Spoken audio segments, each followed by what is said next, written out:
Okay, so we've got a new client and we want to detail their leads in the CRM and capture their contact details. So we want to add a new lead in here, where they came from, their postcode if you want to record that, the status of the lead, the project type, and then we want to add their details. Now you can search for an existing contact, or we can click here, add new contact.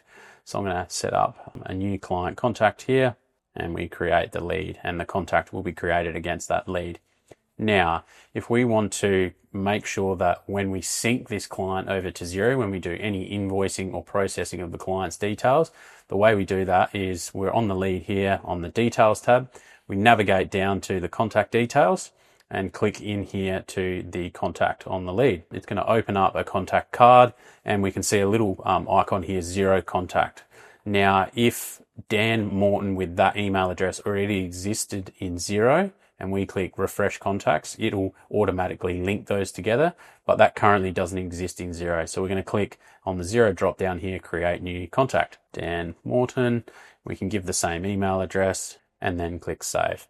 Now that will create a contact in Xero. So I'll save this and we'll navigate over to Xero. We're going to go to our contacts tab and our customers, all contacts, and we'll be able to see Dan Morton here created down there. So if we go to Dan Morton, exactly as we created it in Jack, it will now exist in Xero. So that any invoices that are pushed from Jack against Dan Morton on that lead there, those contact details will push across to Xero to that same contact. So that's how we define the relationship between the two. So now that we've got our contact detail on the lead, we've created an estimate against the lead. Now we want to create the job from this estimate, and then we're going to give access to the client to the portal. So we've got our job created here. We can still see that the contact details against this job are down here. Now what we want to do is give this contact access to this job. So we can, when we hover over here on the contact details, we can see portal access is not enabled. So if we click on that contact details card, we can see at the bottom here, we have a button called send portal access invite. So let's click that now, and it's just going to ask us to confirm, is this the correct email address, and click send invitation. So that's going to email off an invitation now to the client, and I'll go to my email inbox. I've opened my emails here. You can see there's an account created, marketing demo. That's the name of the building company that we've got set up. And the client will be able to scroll down here and click complete setup. It'll bring you to this screen here. So the client will be able to finish setting up their account. And then this will confirm that they've set up their account. And they go through and they'll now be able to see one of the jobs that you've given them access to is 12 Test Street, Somerton Park. Now, if that client you added to any jobs in the future, this would also be listed here.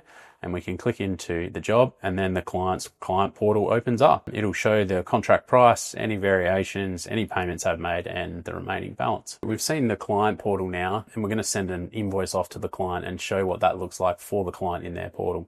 So we'll navigate to their job financials and client invoices, and we can see we've got our templated progress claims here ready to send off. So we're going to send off the deposit invoice. If we navigate into that and we click save and send, we'll be able to see, are you sure you want to save and send this invoice to Xero? Yes, send. And that will push that copy of that invoice from the client across to Xero.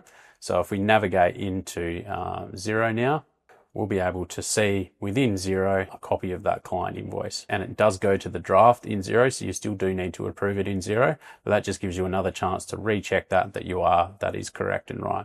So we're going to approve this invoice now, and now that's approved in Xero. If we go into the client's portal now, if we navigate to their invoices, the invoice that you just created with the invoice number, the title, the due date, and the amount, if we click into that, the owner will be able to download a copy by clicking download and also see the full breakdown.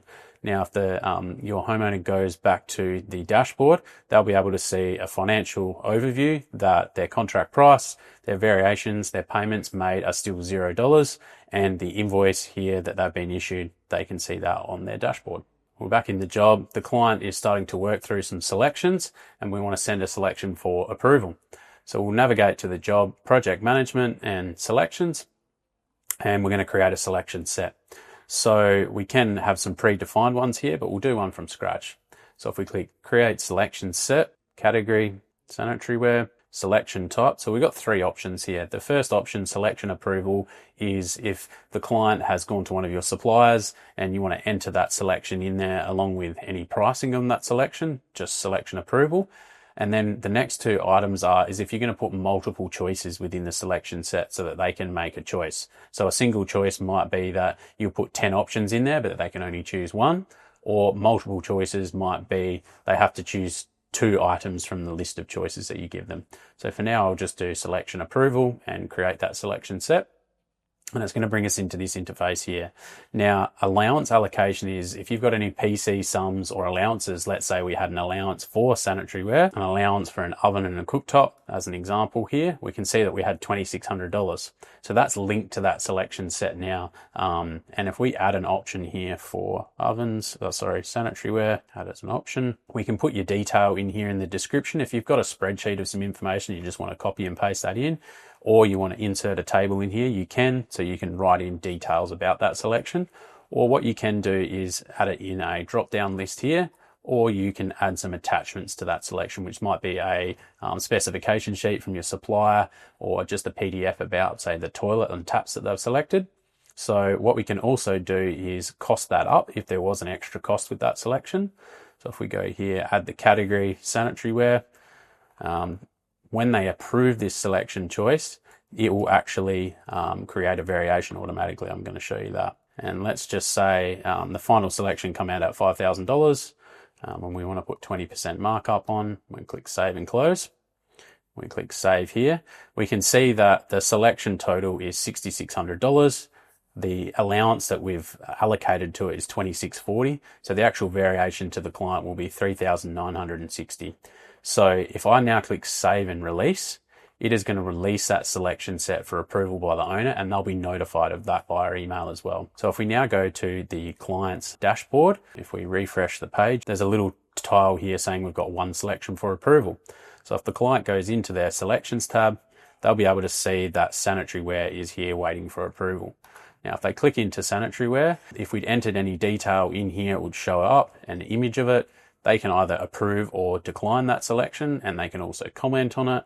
So we'll just say yes, happy, and you'll get notified of that comment, and I'll click approve on this selection item. Now, if we go back to the builder portal now and navigate into the selections list, we're going to see here that there's a comment on there that the client just made that you can see visible here. You can also see that that's been approved for that cost and the selected total and the variation price, which will also display up the top here of the selection sets. So if we now go into our variations list, we'll see there's a variation here that's been created by approving that selection set with the difference between the allowance and the total cost. Navigate into that, and it's just saying here this variation was created from a selection set. We can see that the cost was $2,600 and the builder price was $3,960. Now, if we go back to our allowances tab, we'll be able to see if we navigate down into that allowance, that there is actually nothing remaining on that allowance now that we've used it against that selection item. So if we can see here for allowance for oven, cooktop and dishwasher, it's linked to this selection set, which means we've used $2,640 of the allowance. We've credited none of the allowance and there's $0 remaining. So that's a good way to track your allowances if you want to link them to selection sets. Okay, so now the client calls you, wants to get some options to upgrade their kitchen. Let's say they want a 40mm stone top. So that's going to be a variation to the job. So we navigate to the job and the job financials tab and the variations, and we want to add a new variation up the top here. So we're going to put upgrade to 40mm stone top. And you can categorize the variation, stone bench tops. That doesn't have anything to do with the cost of the variation. That's just how it sits in a heading. I'll quickly show you what I mean by that. So because we categorize the variation as stone bench tops, it's going to sit under the heading stone bench tops in the variations list. You can choose to show that in a list if you want by just clicking list here and or category. And it just means that if we print this variation summary, it's a nice way to send it back to your client that the variations will be underneath their heading so the owner can sort and organize where their jobs are. I'll go back into this variation now and let's cost it up. So we want to navigate down here to cost category and stone bench tops and add some costs in. So this will be the extra cost of what's currently included in the job. If there are any costs for stone bench tops, otherwise it'll be a totally new cost. So stone tops, one at $4,000, and we're going to put a 20% markup on. You also can choose to link this to an allowance if you want to. You can see that we've got a premium stone bench tops allowance here. So if we also link that variation to this, we can then see that the variation or the cost of the stone bench tops is $5,280. We've allocated the allowance of $4,400 to it, so the variation total will be $880. So what we can do now is link this also to a selection set so that when we're approving selections, that selection set will be visible with that variation linked to it. We're not going to do that for now. We're just going to click save and release. You can send this to the client, variation for approval. Now I'm going to send that variation off, and we'll just have a look at our emails now and show you how that looks when it comes through. We can see here that the variation for approval email has come through, what the description of the variation is, and the amount of that variation. So you can click view variation, and then that's going to take you to the client portal as the client to approve that variation. Here we can see the variation that's got status awaiting approval. Click on that, and any of the cost or description on that variation will be here, and any attachments you've made. And I can click approve variation, and there we go. We've got the variation approved with the amount, with the allowance linked to it. Now the owner can also toggle to the allowances tab here and have a look to see, hey, the stone bench tops, we've used $4,400 of that amount and there's $0 remaining, and that variation that's been calculated is sitting here in their variations list. With the variations that we've just approved, if we go into the job and job financials, we'll be able to see, say the stone upgrade. If we navigate into that, we've actually added $4,000 of expected cost. So if we navigate to our job budget and go down and find stone bench tops, the category, we can see here now we're expecting in the variations column here, $4,000, which gives us an extra $4,000 of expected cost on the stone bench tops category.